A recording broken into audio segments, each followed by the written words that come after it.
Programming your Ford key fob involves entering program mode to sync the remote's code with your car. For most 2010-2023 models, ensure all doors are closed and the ignition is off. Insert the key and cycle it from off to on a specific number of times within 10 seconds, typically 3 to 4 cycles.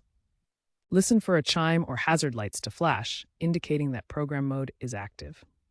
Note that newer models may have different processes, with some using the Ford Pass app.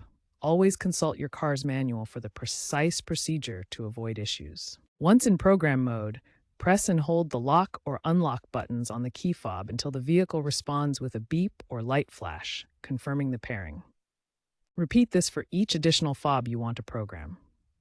Exit program mode by cycling the ignition again. If pairing fails, the fob or module might be faulty, requiring a dealer reset.